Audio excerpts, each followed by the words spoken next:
Buongiorno a tutti, bentornati a Liberamente, variazioni e scorribande qui su Radio Libertà. Allora oggi è il Meloni Day a Washington, cioè il giorno in cui la nostra Presidente del Consiglio incontrerà il Presidente degli Stati Uniti Donald Trump con sul tavolo tutto quello che c'è sul tavolo globale oggi, dalla guerra commerciale alla contrapposizione tra civiltà a tutto il frastagliatissimo scenario internazionale. Qual è la preoccupazione principale, pressoché esclusiva, direi ossessiva, dei nostri giornaloni, dei nostri intellettualoni, dei nostri espertoni? È che la Meloni sia là anche con Ursula von der Leyen, cioè che abbia di fianco chiaro il convitato di pietra, il fantasma di Ursula, che è la commissaria, e non esca, come dire, dal tracciato presuntamente da loro signori concordato con la Presidente della Commissione europea e faccia sostanzialmente semplicemente da megafono, no, delle istanze rappresentate dalla Commissione europea. Questa è l'unica chiave con cui oggi leggono un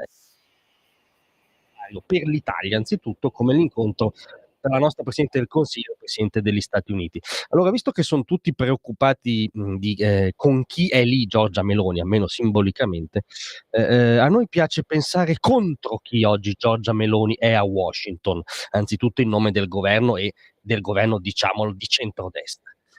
Oggi Meloni, secondo noi, è a Washington anzitutto contro il partito cinese, contro il partito cinese di casa nostra, che ogni giorno annovera nuovi iscritti, cioè quella composita coalizione pseudo progressista di politici, ex tecnocrati di rango, editorialisti, che vorrebbero rivolgersi verso est e, come dire, costruire un'alleanza strategica con Pechino, il principale totalitarismo del mondo. E cos'è questo partito cinese? Purtroppo il partito cinese ormai è il vero collante delle opposizioni al nostro governo. La leader del principale partito di opposizione, Elly Schlein, disse all'indomani dell'elezione di Trump: beh, se fossimo noi al governo, Donald Trump non sarebbe un alleato. Cioè, se fossero loro al governo, oggi non sarebbero a Washington, perché gli Stati Uniti d'America per l'Italia, secondo loro, non sarebbero un alleato. Elly Schlein Dixit, che ha mandato al macero, così in una dichiarazione, decenni di geopolitica e storia italiane. Giuseppe Conte addirittura lo è dichiaratamente un esponente del partito cinese, non solo, come dire, in negativo rispetto all'America, ma anche in positivo rispetto alla Cina comunista. Da Presidente del Consiglio teorizzò in Parlamento, per dirla in modo andreottiano, l'equivicinanza dell'Italia, no, tra Stati Uniti e Cina.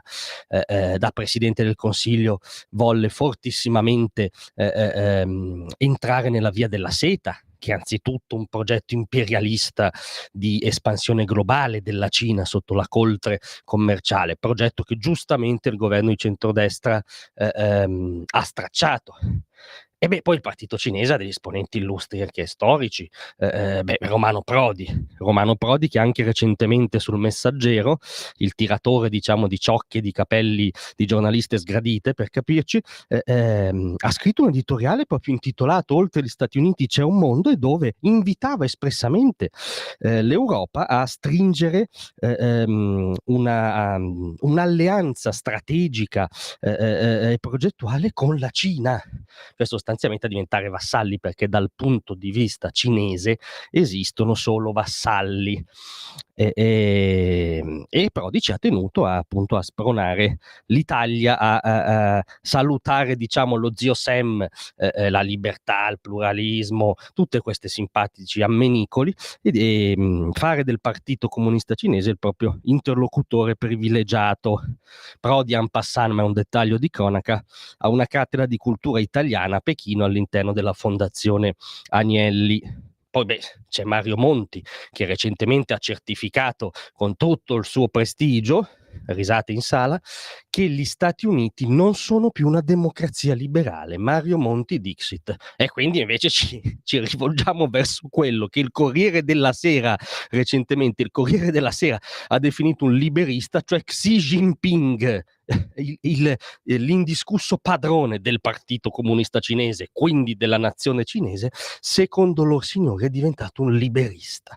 Ebbene, all'interno di questa follia oggi Giorgia Meloni e il governo di centrodestra tengono la barra dritta. vita, stanno nella storia, nella cronaca, non nella ideologia, non nei vecchi rigurgiti di anti-americanismo, come dire, che speculano sulle iniziative di Trump per spostare amicizie, alleanze decennali che sono nell'interesse nazionale. Oggi Giorgia Meloni, in nome del governo di centrodestra, vedrà Donald Trump anzitutto contro tutti questi, contro tutti gli esponenti nostrani del partito cinese, e questa, al di là di come vada, è in ogni caso una buona notizia.